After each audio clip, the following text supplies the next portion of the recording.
Let's talk about Mora knives. I've got three of them here that I own. Um, the basic 511. They all kind of come in these plastic sheaths, by the way. The Mora Eldris, which is a little guy. And then this one they made in a collaboration with Light My Fire a few years ago. It's basically a Mora companion, but in the handle of it, you kind of twist the bottom and it has a ferro rod. Light My Fire is a company that makes ferro rods out of Sweden, so it makes sense them doing something together. Mora knives are a standard in the knife world because of how fucking cheap they are. You know, this thing, when I bought it, I think was like 27 bucks. This is like a $9 or $10 knife. And these are $25 on Amazon right now. There's other models that do cost more. There's one I want to get is the Mora Bushcraft Black. It's like 50 bucks. There's the Mora Pathfinder, which I'd love to get, but it has a shitty sheath, so I'm not going to get it. And it's like 70 bucks right now. But honestly, to me, that seems like a deal because it was like 100 when it came out. Anyway, it's not just the cheapness of them that makes them so popular. It's the quality of knife that you're getting at that price point. Basically, you can't do better. They all kind of have these plastic sheaths. You can either love that or hate it, but the thing that I like is, at least on this one, it kind of locks into some fabric on your pocket, and you can just clip it on the outside of your pocket, and boom, you have a knife. You could put it on a belt or something too, but I personally prefer putting them in or on my pocket. And the 511 Basic has a kind of similar setup there.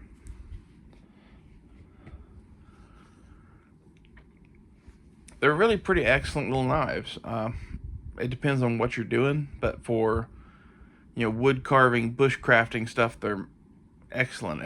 For kitchen work and cleaning game and that sort of thing, they're anywhere from excellent to acceptable depending on your view of things. I bought a Mora Companion, which is like their $15 model, for my grandma a while back. It was 2 or 3 years ago now, and it was one of the ones in like a teal blue, and she loves it in her kitchen.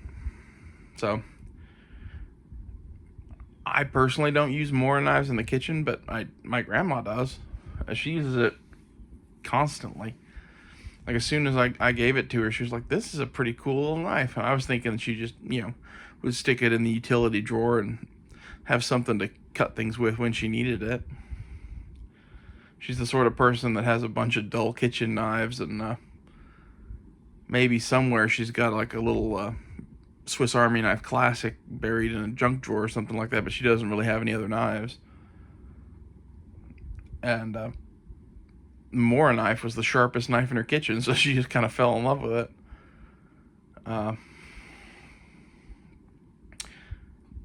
In the kitchen, the little plastic sheaths make sense too, because they're like a blade protector when you throw them into a drawer with a bunch of other shit.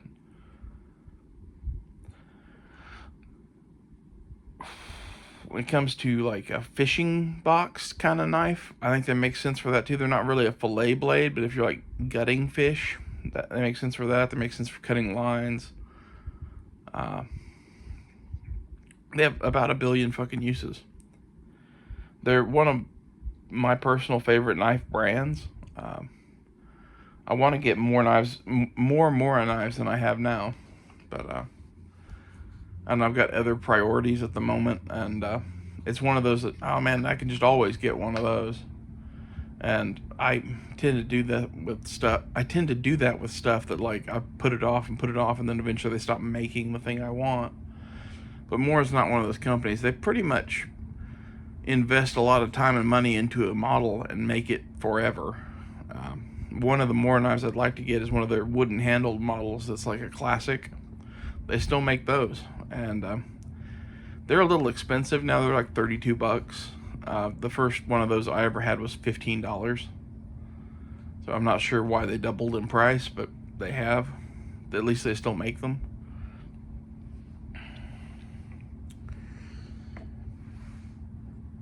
They're a great knife to get for like a kid if you're going camping or hunting or something like that, and you just want to give the kid a belt knife.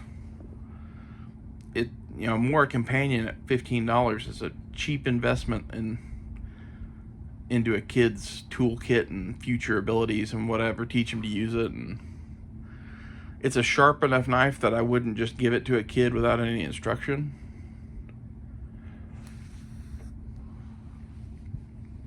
A lot of people will be like, well, a sharp knife isn't as dangerous as a dull knife. Generally speaking, yes, but with kids, no. Something as dull as a fucking butter knife or something can be considerably safer if they're using it completely fucking wrong. A knife like a Mora knife will cut to the fucking bone. Something that's a little duller gives them a small cut. It's just been my experience. It's, if they're gonna be wood carving or whatever and putting a lot of strain on the blade, yeah, you're right. The sharp knife is safer. If you fuck up, it's always worse though.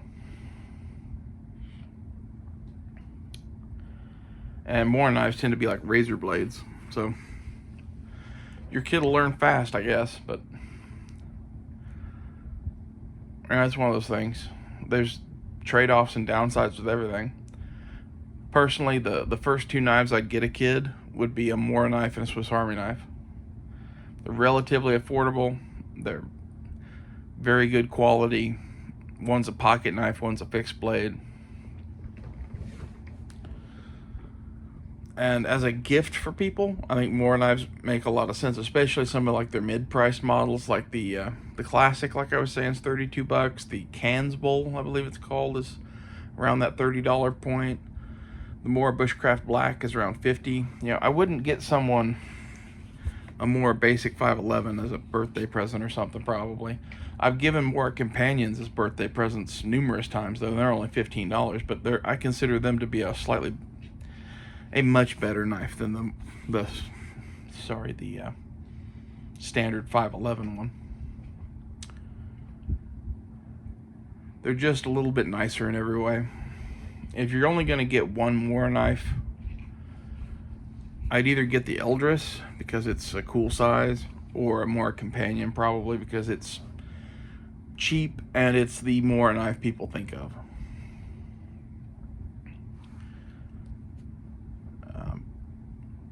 They also make pretty good survival kit knives because they are so cheap. They're basically disposable, and they're considerably more capable than any other knife in their price range. Like, name any knife you want, fixed blade or folder, at a $15 price point, you basically can't beat the Mora Companion.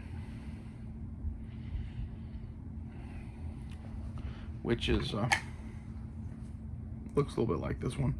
This one's a little different because it's to light my fire, but they added a secondary bevel up here. I don't really know why they do that. I'm not a fan of that, but two of the Mora knives I own have that. Mainly because there's no option to get that model without it. It's supposed to make them thinner and more slicey towards the tip, but they do that really hardcore on the Mora Cans Bowl. I really don't like that. That's why I don't own one of those. They make a Mora Garberg, which doesn't have that and has the same sort of knife as the Cans Bowl. I think I'd probably get one of those. But it's also the higher dollar one. It's in that $50 to $70 range. In general, for outdoors uses or just general utility, or just to have a knife that you use as a knife, in everyday shit, opening boxes and cutting strings, cutting meat, whatever it is you're going to do, the Mora is a good fucking knife for that. Is it the best knife in the world? For the money, I would say it is. If you take money out of it, I would say no, because there's some custom stuff that I would prefer. But outside of the realm of custom knives, It's probably my favorite production knife.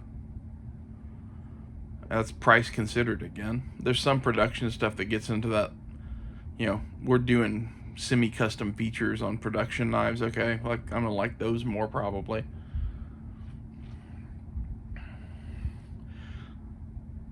They're all kind of plastic or wood-handled rat tail tang rubberized grip knives with plastic sheaths. There's, only so much really to be said about that or even like about that, but compared to other stuff, you're getting such a good knife for the money. It's my pick. It's my favorite. If I wasn't gonna go with a Mora knife, what would I get? I'm gonna disclude anything like a Mora knife because there's a bunch of stuff that's like clones. Like Cold Steel makes a couple of things they call the Finn series, the Finn Wolf, the Finn Bear, the Finn Hawk, or something like that. That are all kind of Moras, or I think the Finn Wolf is a more a folder kind of thing where it's got a Scandi ground blade on a folder. But anyway,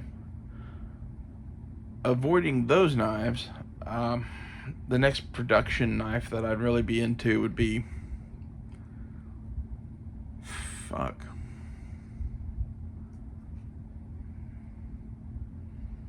don't know, I can't really think of one offhand. Something, for me, I would go with something classic like a K-bar or a Colonial Mark I Navy knife. They actually still make those. Those are cool. But they're nowhere near the knife that a Mora is because they're not Scandi ground, basically. You could get something from Dave Canterbury. He does a lot of Scandi ground knives. They call his stuff the Pathfinder Knife Shop or something like that.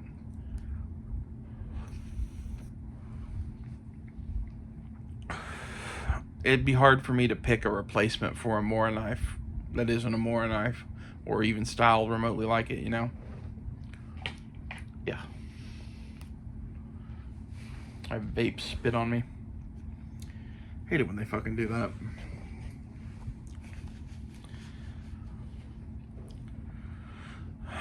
If you've never heard of Mora knives, definitely give them a look. If you have heard of them, like, you already kind of know the reputation is there. They're one of the staples of the outdoor community. It amazes me how many camping and survival-y kind of stores or even backpacking stores sell knives and don't have a display of Mora knives. Maybe that's calculated because they don't want to sell $1 billion $15 knives, but they'd rather sell a bunch of expensive knives. It seems like a missed opportunity to me, though, because there's a bunch of people that go into those stores that would come walking out with a $15 Mora knife added on to whatever else they were buying there, who weren't going to buy a knife in the first place. And a lot of people who are going to buy a knife in the first place aren't going to buy a Mora knife. They're kind of like the everyman's knife.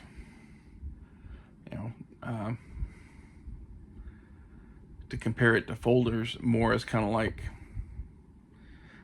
the Swiss Army knife or buck of fixed blades. Like, at least around here where I am, buck knives is what everybody's always had for the last 50 years or whatever. And Swiss Army knives have kind of been ubiquitous since the 50s.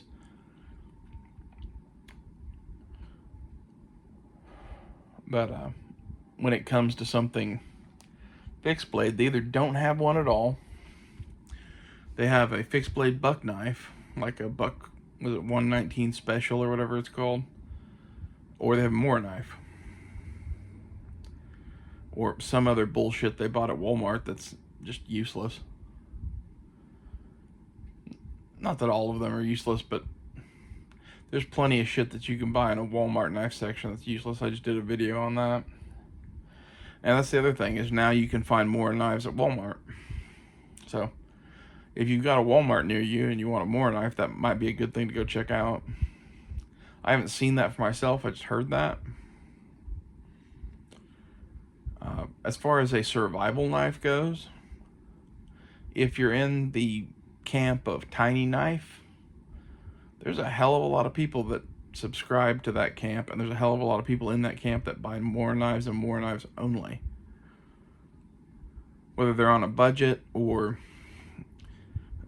they see the quality of the Mora knife and know that to get better than that, they're going to have to spend $300 or $400. They're just not into it. And I guess not to say that there are a couple of places you could probably get $100 knife that is Scandi ground and could give them more run for its money, like the Dave Canterbury knives, but it's not an easy thing to find. Most people don't make Scandi ground knives, which I should probably talk about that. A Scandi grind is like this, where this, I almost cut myself, this bevel here on the edge of the knife, that is where it is sharpened. You see the scratches on there? That's from a sharpening stone. So there is no relief bevel, there is no, sharpening bevel, whatever you want to call it. There is the side of the knife here, and then there is the angle cut to get you down to a cutting edge. It's a good way to make a knife for woodwork, and it's just a good way to make a knife in general. It makes it really sharp. Now, if you take a Mora knife or something that's Scandi ground like that and do something stupid like whack it on concrete or bone, you're going to tear the shit out of it because it's like a razor blade. They do not hold up as well. But that's, you could have a sharpened pry bar if you wanted. Maybe that would hold up better. I want a knife that cuts well. And there's so few companies that actually make a knife that cuts well. Mora stands out head and shoulders just because of the price range they sit in. $10 to $50 knives, especially fixed blades. I can't think of one that's not a rip-off of a Mora that is an equally good knife.